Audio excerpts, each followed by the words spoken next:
Halo Sobat Sehat 55, apa kabar nih hari ini? Semoga semua dalam keadaan yang sehat dan juga baik ya. Nah, pada episode kali ini kita akan membahas sebuah penyakit yang sangat berbahaya nih. Bahkan diperkirakan penyakit ini adalah penyakit penyebab kematian nomor 1 di Indonesia. Penyakit apa itu? Stroke adalah salah satu penyakit di bagian saraf yang menyerang pembuluh darah di otak dan merupakan penyebab kecacatan nomor 1 di dunia. Stroke adalah kondisi yang terjadi ketika pasokan darah ke otak berkurang akibat penyumbatan atau pecahnya pembuluh darah. Tanpa darah, otak tidak akan mendapatkan asupan oksigen dan nutrisi, sehingga sel-sel pada area otak yang terdampak akan segera mati. Sobat Sehat 55, stroke merupakan keadaan darurat medis karena sel otak dapat mati hanya dalam hitungan menit. Matinya sel otak menyebabkan bagian tubuh yang dikendalikan oleh area otak yang rusak tidak dapat berfungsi dengan baik. Penanganan yang cepat dapat meminimalkan tingkat kerusakan pada otak dan memungkinkan munculnya komplikasi. Gejala stroke sangat beragam, mulai dari yang ringan hingga yang berat, seperti kelumpuhan atau mati rasa di salah satu sisi wajah atau tubuh. Ada pula gejala lain dari penyakit ini, seperti sakit kepala, kelemahan, masalah pada penglihatan, hingga kesulitan berbicara. Sobat Sehat 55, berdasarkan penyebabnya, penyakit stroke terbagi menjadi 2 jenis. Yang pertama, stroke iskemik. Sekitar 80% kasus stroke yang terjadi adalah jenis stroke iskemik atau iskemia. Stroke iskemik terjadi ketika pembuluh darah arteri yang membawa darah dan oksigen ke otak mengalami penyempitan total sehingga menyebabkan aliran darah ke otak berkurang. Stroke iskemik terbagi menjadi trombotik dan embolik. Sekitar 50% dari seluruh kasus stroke merupakan stroke trombotik. Kondisi ini terjadi saat arteri otak tersumbat oleh darah yang menggumpal di otak. Di sisi lain, stroke embolik disebabkan oleh gumpalan darah yang terbentuk di bagian tubuh lain. Gumpalan darah akan bergerak mengiringi aliran darah dan tersangkut di dalam arteri otak. Yang kedua, stroke hemoragik. Stroke hemoragik adalah kondisi pecahnya salah satu arteri dalam otak yang memicu perdarahan di sekitar organ tersebut sehingga aliran darah pada sebagian otak berkurang atau terputus. Perdarahan saat pecahnya pembuluh darah dalam otak disebut dengan perdarahan intraserebral. Perdarahan saat pecahnya pembuluh darah dalam otak disebut dengan perdarahan intraserebral. Sedangkan perdarahan pada pembuluh darah pada ruang di antara lapisan pembungkus otak bagian tengah dan dalam disebut dengan perdarahan subarachnoid. Yang ketiga, stroke ringan. Stroke ringan terjadi saat sistem saraf pusat kekurangan asupan darah karena terdapat gumpalan atau pembekuan darah. Seseorang yang mengalami stroke jenis ini umumnya hanya mengalami gejala singkat, kurang dari 24 jam atau hanya beberapa menit saja. Nah, Sobat Sehat 55, dari jenis-jenis stroke tadi, apa saja sih faktor yang bisa menyebabkan stroke? Banyak faktor yang dapat meningkatkan resiko stroke, seperti obesitas, ketidakaktifan fisik, minum alkohol, tekanan darah tinggi, merokok, kolesterol tinggi, diabetes, sleep apnea, dan riwayat keluarga. Beberapa faktor lain dengan risiko yang lebih tinggi adalah usia di atas 50 tahun, ras, jenis kelamin, dan hormon. Meskipun kebanyakan kasus stroke menyerang di usia 50 tahun ke atas, namun tidak memungkiri di usia muda juga bisa terserang penyakit stroke. Bahkan, gejala-gejala yang dialami oleh pasien stroke lansia dan pasien pada usia muda juga tidak berbeda. Meski begitu, sedikit berbeda dengan stroke yang dialami oleh para lansia. Stroke pada usia produktif atau di usia muda lebih sering terjadi pada laki-laki dibandingkan pada perempuan. Hal ini disebabkan di usia produktif, wanita masih memproduksi hormon estrogen yang secara alami membuat dinding pembuluh darah menjadi lebih baik. Namun di usia lanjut, khususnya setelah mengalami menopause, kadar estrogen di dalam tubuh wanita kian lama kian berkurang, sehingga kesempatan pria dan wanita mengalami stroke di usia lanjut sama besarnya. Sobat Sehat 55, jangan kemana-mana ya. Setelah yang satu ini, kita akan mendengarkan penjelasan dokter terkait stroke.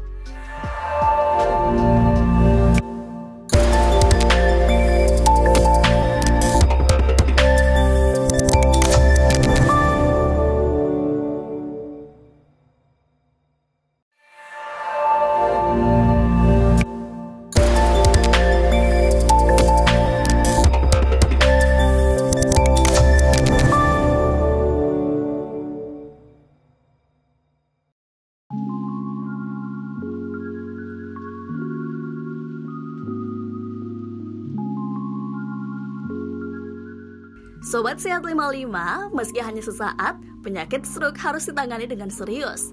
Karena jika pasokan darah terhambat, maka otak akan rusak, bahkan seseorang yang terkena stroke bisa meninggal.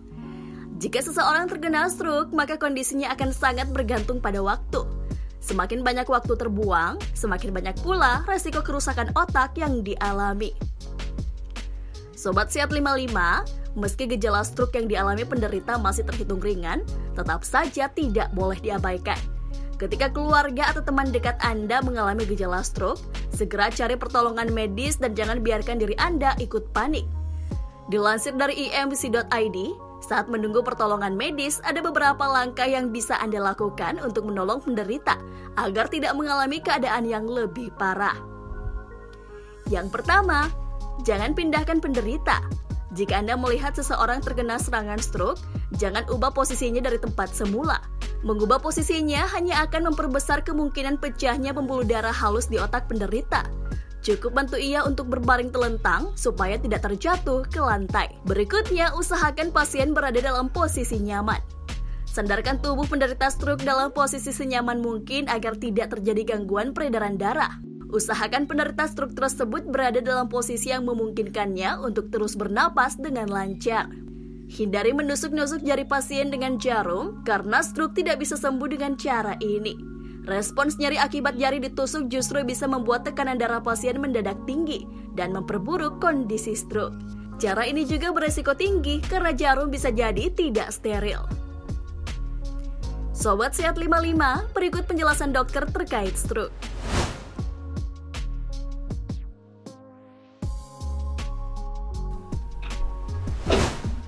Stroke adalah adanya gangguan yang berupa kelainan pada otak atau saraf yang menyebabkan terjadinya gangguan gerakan, gangguan bicara, gangguan pandangan, ya, apapun itu ya, atau sampai bisa kejang sampai tidak sadar, yang disebabkan oleh gangguan pembuluh darah otak, ya, dan terjadi secara tiba-tiba dan gejalanya menetap. Nah, ini biasanya akibat dua: satu, pecahnya pembuluh darah, atau tersumbatnya pembuluh darah tersebut. Seperti itu.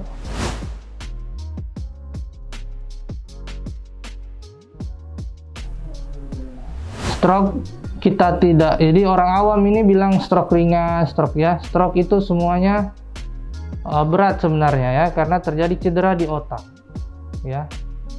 Yang bisa kita grading atau kita bisa katakan dia berat, ringan, sedang itu nanti pada hasil foto dan hasil ininya, tingkat kesadarannya. Jadi untuk apakah stroke-nya ada ringan, stroke sedang, itu tidak ada kategori seperti itu.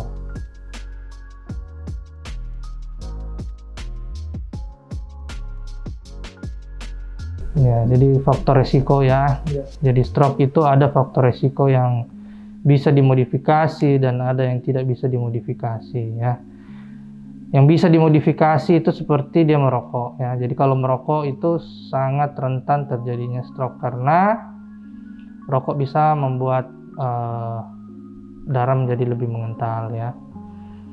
Kemudian oksigenasinya juga berkurang ya, sehingga nutrisi yang sampai ke otak itu menjadi berkurang. Kemudian dia bisa menyebabkan kakunya pembuluh darah ya, termasuk pembuluh darah di otak ya.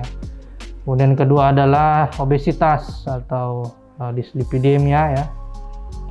Sehingga ya tentu saja kita tahu bahwa lemak itu akan menghalangi ya jalannya darah ya, terutama di pembuluh darah otak, sehingga apabila terjadi penumpukan lemak di dinding pembuluh darah sehingga terjadi stroke iskemik atau buntunya pembuluh darah ya pada otak.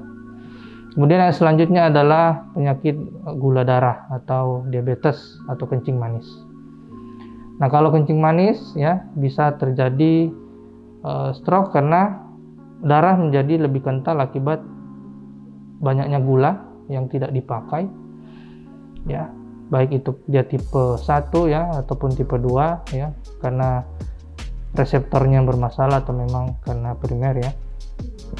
Sehingga dengan adanya penyakit gula itu faktor risiko terjadinya penyakit stroke ya. Kemudian infeksi juga bisa ya, infeksi yang melibatkan pembuluh darah ya, misalnya vaskulitis ya, sehingga pembuluh darah juga akan mengalami bisa pecah ataupun bisa terjadi sumbatan ya. Kemudian yang tidak bisa dimodifikasi ya, kita tidak bisa hindari ya, seperti jenis kelamin, ras ya, kemudian genetik ya, turunan ya, seperti itu.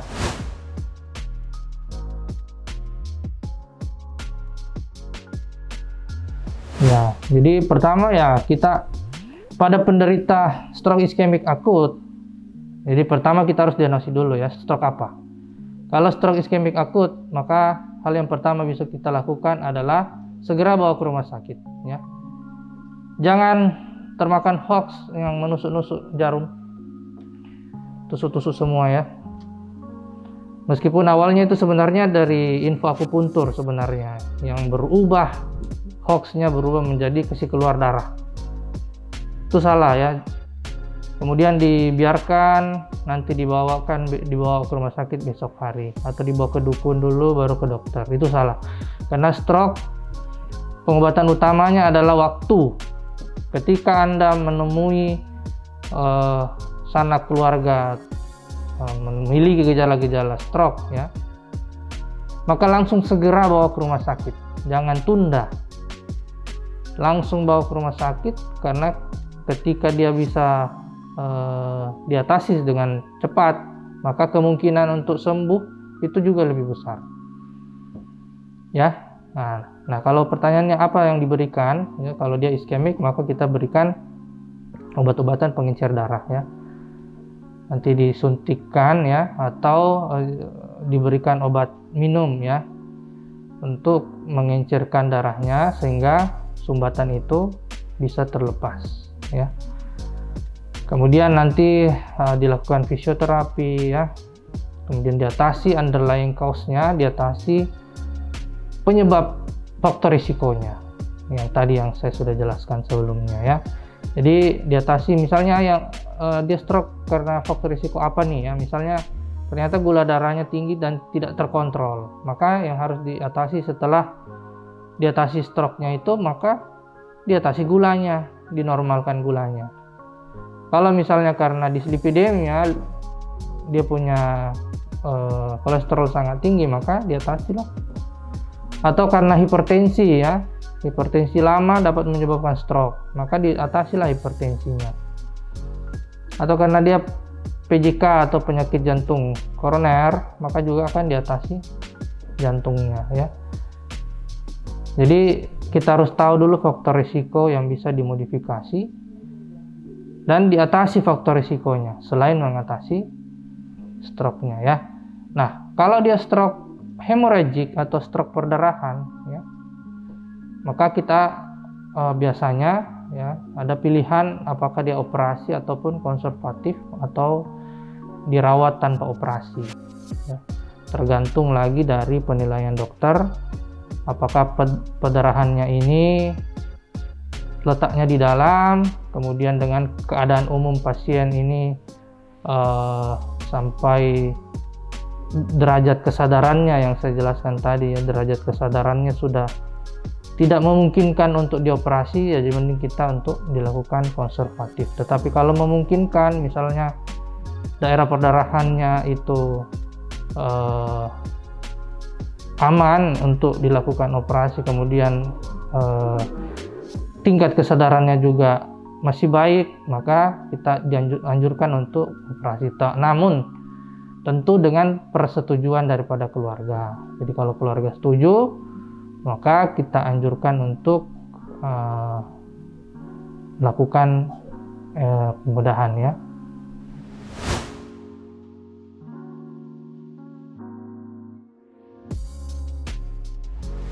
Ya, bisa ya. Jadi setelah kita mengalami trauma kapitis atau cedera kepala, ada kondisi pembuluh darah arteri, pembuluh darah balik dengan pembuluh darah vena itu berhubungan, dimana seharusnya tidak berhubungan ya. Jadi arteri dengan vena tidak boleh dia bergabung ya. Dia harusnya ya ketemu arteri dengan arteri ya, pembuluh darah balik dengan baliknya. Nah, pada saat cedera kepala, kadangkala, tidak semua, kadangkala itu terjadi hal demikian ya. Sehingga apabila terjadi hal demikian, maka tentu akan mengalami gangguan pembuluh darah pada otak. Nah, gangguan pembuluh darah pada otak seperti ini tentu akan mengganggu fungsi daripada otak tersebut ya, sehingga kemungkinan ya bisa akan terjadi namanya arteri vena malformasi pada otak. Dan arteri vena malformasi ini mudah pecah. Nah, ketika dia pecah maka akan terjadi stroke ya, stroke pendarahan seperti itu.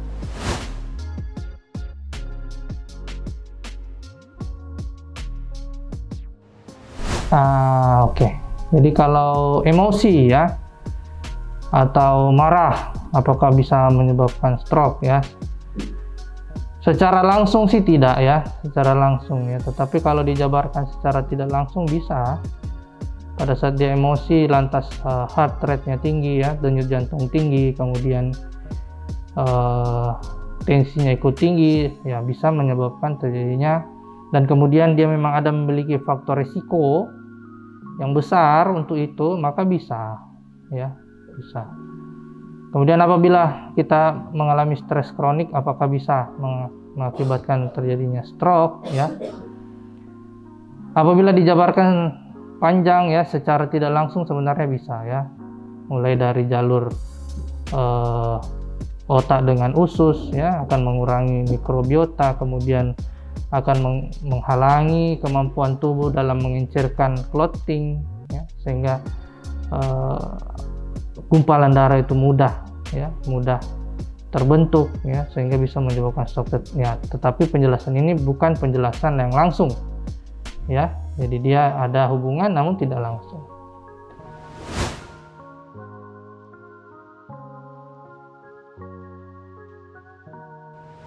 Bisa ya, jadi stroke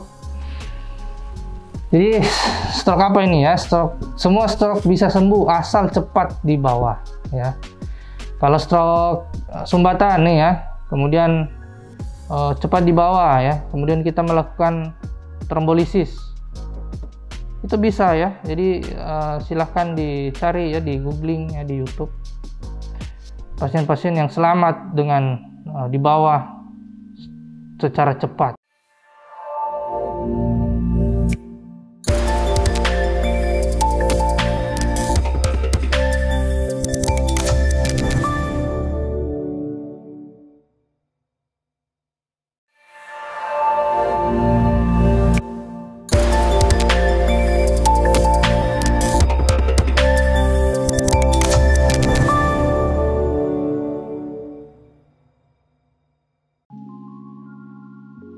Sobat Sehat 55, stroke merupakan penyakit yang dapat menyebabkan kematian dan kecacatan. Karenanya, pastikan Anda mendapatkan informasi yang benar dan valid mengenai stroke. Beragam mitos yang berkaitan dengan stroke banyak dijumpai di masyarakat. Mitos-mitos tersebut tak jarang menyesatkan dan membuat pasien justru terlambat mendapatkan penanganan medis. Padahal penderita stroke memerlukan pertolongan cepat, terutama pada jam-jam awal serangan stroke terjadi, agar tidak mengakibatkan komplikasi yang lebih parah. Nah, Sobat Sehat 55, di segmen ini kita akan membahas apa saja sih mitos atau fakta terkait stroke.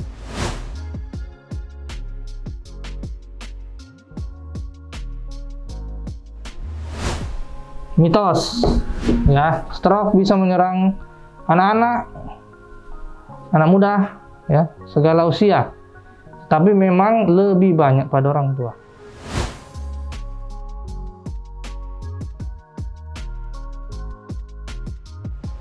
Salah ya.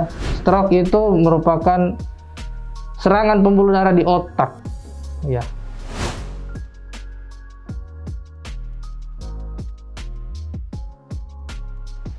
Mitos dan salah besar, hoax ya.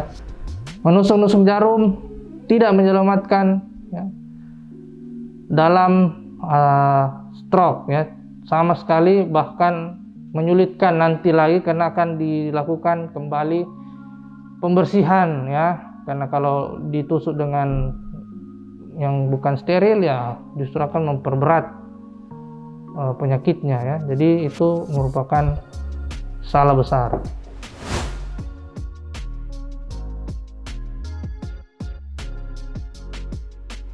Salah atau mitos ya. Stroke bisa dicegah dengan mengetahui apa faktor risikonya kita ya. Setiap manusia pasti memiliki penyakit ya, dan faktor-faktor risiko kita akan mengalami penyakit tersebut ya. Sehingga kalau diatasi dengan baik ya penyakit faktor risiko tersebut, maka insya Allah stroke tersebut bisa dihindari.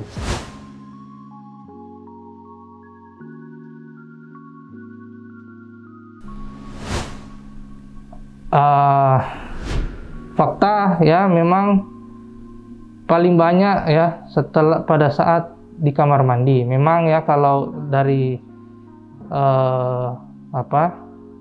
dari pengalaman memang banyak itu setelah dia mau ke kamar mandi. Tetapi bukan berarti bahwa stroke itu harus terjadi di kamar mandi ya.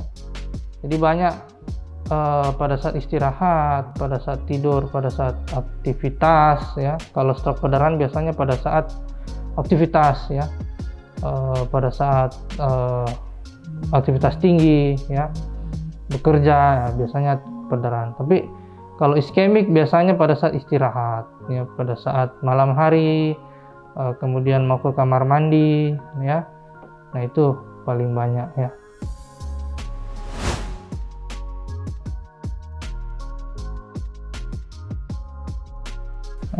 Mitos ya, kurus tetapi dia merokok, tetapi dia memiliki hipertensi yang tidak terkontrol, tetapi dia memiliki gula darah yang tinggi yang tidak terkontrol, ataupun penyakit-penyakit faktor risiko lain yang tidak dikontrol, maka tetap bisa memiliki faktor atau bisa tetap terkena stroke.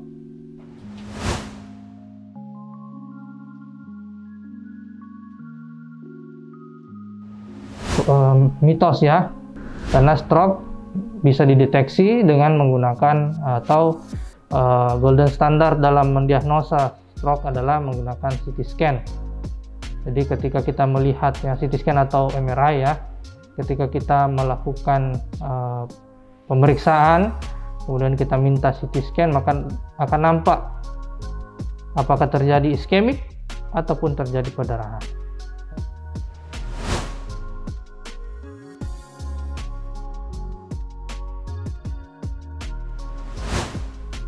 Ya, fakta, tentu saja stroke ada gejalanya ya. Jadi ada gejala kesulitan atau kelemahan separuh tubuh ataupun separuh wajah ya. Kemudian cadel atau cadel atau pandangan ganda ya. Secara tiba-tiba, maka itu merupakan salah satu dari gejala stroke.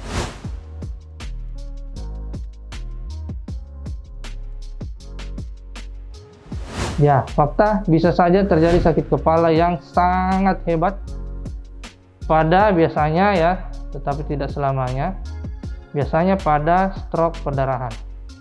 Apabila terjadi nyeri kepala yang sangat hebat yang baru kali ini dirasakan seumur hidup penderita.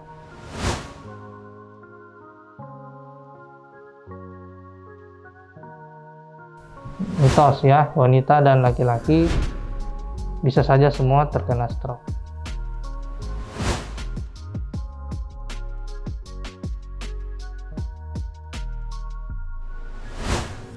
Stroke bukan penyakit keturunan ya, tetapi faktor-faktor risiko itu bisa merupakan penyakit turunan, sehingga ketika orang tersebut tidak menjalani kehidupannya dengan kehidupan yang sehat ya, tidak mencegah faktor-faktor risiko turunan tersebut, maka dia juga bisa mengalami stroke.